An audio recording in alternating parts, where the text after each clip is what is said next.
Hello guys, अगर अभी तक आपने मेरे चैनल को सब्सक्राइब नहीं किया तो सबसे पहले मेरे चैनल को सब्सक्राइब करें और लाइक बटन प्रेस करें। आज जो हम देखने जा रहे हैं वो टॉपिक है स्पेक्ट्रोस्कोपी।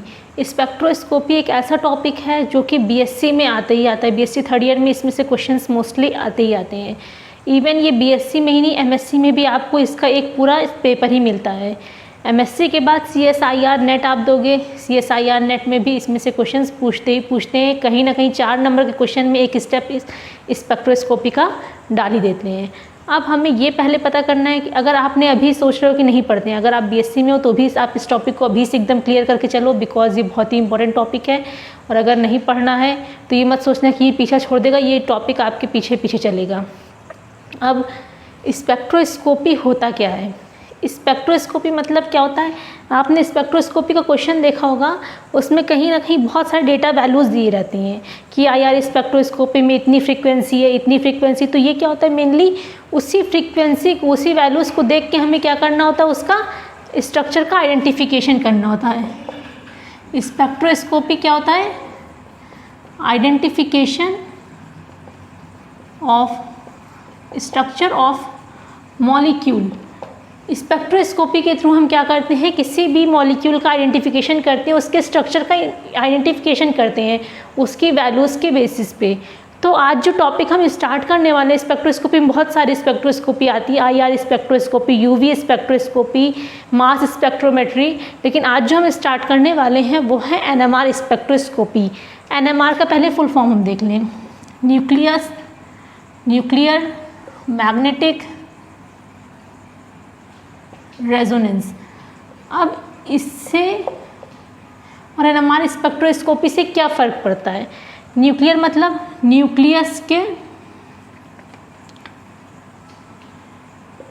मैग्नेटिक फील्ड की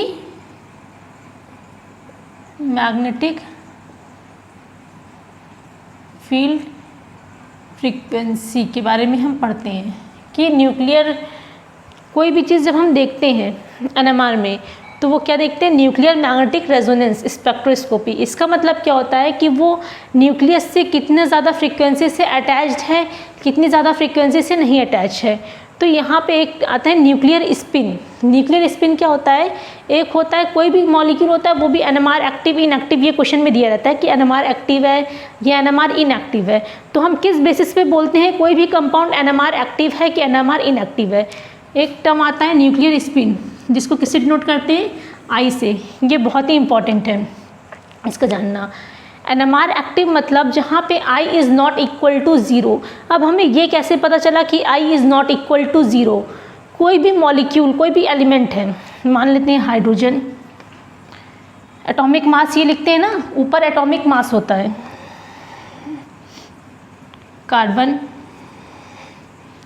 कार्बन का एक C12 होता है, C13 होता है। अब हम किस बेसिस पे बताते हैं कि यहाँ पे NMR एक्टिव मॉलिक्यूल होगा या इनएक्टिव? अगर जो भी मास नंबर है वो कम्प्लीटली डिविजिबल हो, किससे? 4 से। मास नंबर किससे कम्प्लीटली डिवाइडेड हो? 4 से। तो वो क्या होगा? I is equal to 0। यहाँ पे 1 क्या 4 से कम्प्लीटली डिवाइडेड है? नहीं। तो यहाँ पे I is not equal to 0। और जब I is not equal to 0 है तो वो कैसा है? NMR active. 2 क्या डिविजिबल है 4 से? नहीं। तो ये क्या होगा? यहाँ पे भी I is not equal to 0।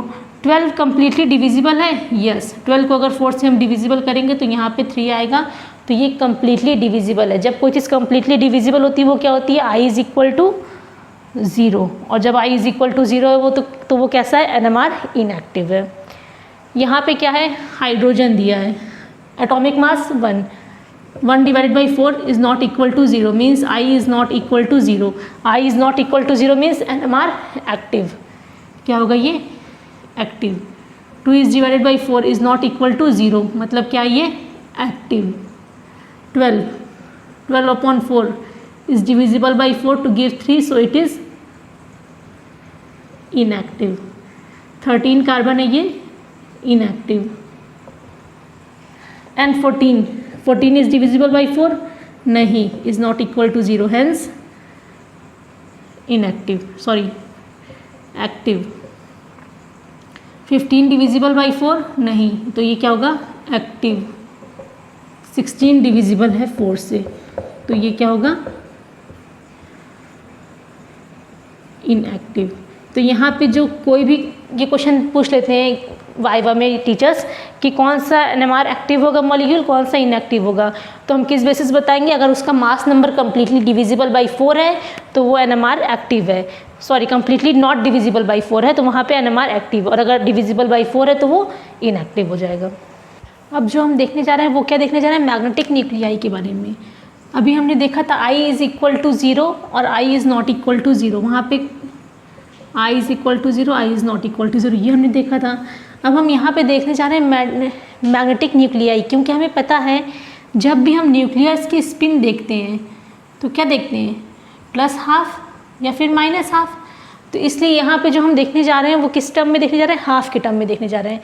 जब I is equal to half होगा, मतलब कि मैग्नेटिक न्यूक्लियाई की value, magnetic spin I is equal to half होगा, तो वहाँ पे क्या होगा, स्फेरिकल न्यूक्लियाई होगा। कैसा न्यूक्लियाई होगा, spherical. When I is equal to half the nuclei must be spherical.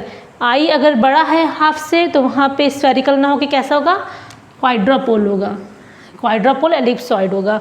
अब यहाँ पे हमें कुछ होते हैं जो कि टर्म्स हमें याद करने पड़ते हैं कि यहाँ पे जो है I is equal to half होगा, हाइड्रोजन कार्बन की 13, नाइट्रोजन 15, F19, फॉस्फोरस 31, इन सब में क्या होता है, I is equal to half, I की वैल्यू कितनी होती है, हाफ होती है। और यहाँ पे जो भी पीक देगा, फॉस्फोरस के टर्म में, फ्लोरीन के टर्म में, नाइट्रोजन, कार्बन, हाइड्रोजन, तो वहाँ पे कैसे बहुत ही शार्प पीक देगा कैसे पीक देगा, बहुत ही शार्प पीक देगा। जब I is greater than half होगा, ये जो है कुछ एग्जांपल है जहाँ पे I is greater than half होता है, ये याद कर लेना, बिकॉज क्वेश्चन में आगे ये डायरेक्ट वैल्यू आपको पुट करके निकालनी होगी, कोई ये वैल्यू आपको लिख के देता नहीं है, ये वैल्यू आपको याद करनी पड़ेगी।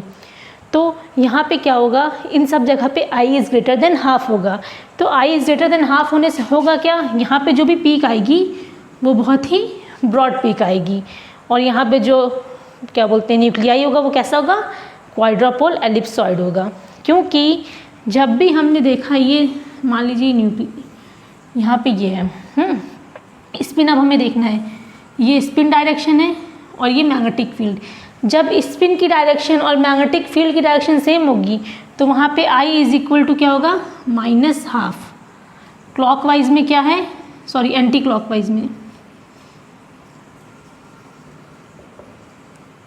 माइनस हाफ, और जब इस मैग्नेटिक फील्ड की डायरेक्शन ये तो यहाँ पे क्या होगा, I इज़ इक्वल टू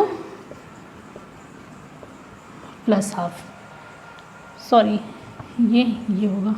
जब क्लॉकवाइज होगा तो वहाँ पे प्लस हाफ, और जब एंटी क्लॉकवाइज होगा तो वहाँ पे माइनस हाफ। इसके बाद जो हम देखेंगे वो हम देखेंगे HNMR, हाइड्रोजन NMR देखेंगे, क्योंकि इसके पहले हमें ये बेसिक नॉलेज है NMR स्पेक्ट्रोस्कोपी के बारे में, इसको आपको पता होनी चाहिए। नेक्स्ट जो हम इसको आप लोग एक बार मतलब थॉरोली इसको जब भी लिखने बैठेगा, जब भी इस वीडियो को देखने बैठेगा तो कॉपी लेके बैठेगा, इसको एक बार लिखते रहिएगा। तो यहाँ पे क्या था, ये सिर्फ थॉरोली वीडियो, इसको आप देख लीजिएगा। एंड नेक्स्ट टॉपिक हम स्टार्ट करेंगे हाइड्रोजन NMR, वो बहुत ही इंटरेस्टिंग टॉपिक है।